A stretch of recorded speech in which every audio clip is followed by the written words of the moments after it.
mga may ano po, yung tunog po. Sumasakit siya? Sumasakit po. Okay, yun ang maganda. Pag mga ganyan sumasakit, mas maganda yan siya. Pero kung yung clicking, minsan kasi hindi nawawala yun eh. Pero kailangan mo, wala yung masakit. Pag gumanga kayo, kailan pa yung naramdaman? Mga 2 weeks na po. 2 weeks na, sige nga. Sarap. Gumaganon, lumilisan pa ganon. Ano yung bag mo dito? Ano bang ginawa mo? Bakit? Sa tingin mo, bakit nag-trigger ng ganyan? Hindi ko po sa paghikab po. Pagigab mo? Kasi pag gumanga ka, gumaganon mo. Nagdasay ko. Sumaside Wait lang ako sa salamin. Sige, lipat ka rito sa kabila. Tulungan kayo. Dito kasi wala naman akong tinatago.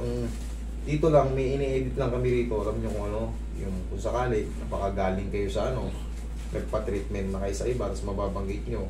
Tapos baka kapagsalita kayo ng yung ano-ano, di ba? Eh, kailangan nating respeto rin yung mga ano. Pero sa inyo, walang problema yun. Full discretion nyo yun.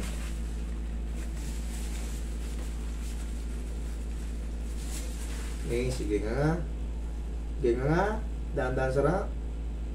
Sarap. Sige nga, diretso. Dahan-dahan sarap. Yan. Sarap. Tsaka lang na. Sarap. Tumuto naman ka. Yung Napanga. Ngayon, ang pinaka-the best na gagawin mo lang is saan ka ba mahilig? Kape, Milo, or gatas? Kailangan mo lang i-hot compress to ng konti. Parang yung, di ba, mag-take ka na mainit. Uy, ano mo lang muna sa portion na na-stress. Para yung mga ano, parang hinat compress mo lang din. Kasi mas maganda yung nasa loob kaysa yung sa labas mo, yung mainit na taas na gagawin mo. Mas maganda yung i-take mo na lang.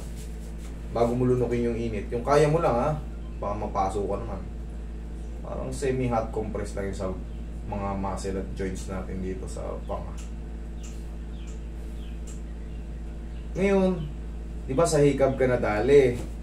Ngayon, mga ka-3M, pagka, baka ngayon, bago kayo sa page ko, hindi pa kayo nakakanood ng ano. Pero marami akong video dyan, almost 10,000 plus. Ay, 10,000 plus pala ang videos natin dyan. Baka ngayon ka lang, nagkaroon ka ng problema sa TMJ. Ang discard dyan, pag nagkaroon kayo ng ano, kasi sa hikab talaga ang common eh. Nagkakaroon ng lockjaw or ano, dislocation ng ano, yung TMJD. Pag hikab tayo, pag ganito, medyo chin in. Sige nga, hikab ka. Kahit gaano kalaki. Basta, medyo mababala ng konti ito. Okay, nga. Dati kasi ano eh. Dati. Yung todo hikab eh. O sige, nga kang diretso. O, sara. Malaki na. Tignan mo, masakit pa, wala na. Hindi na. Oo. Okay na, thank you. Thank you po. Huwag ka lang mag-ilamos ha. Tapos yun nga, sa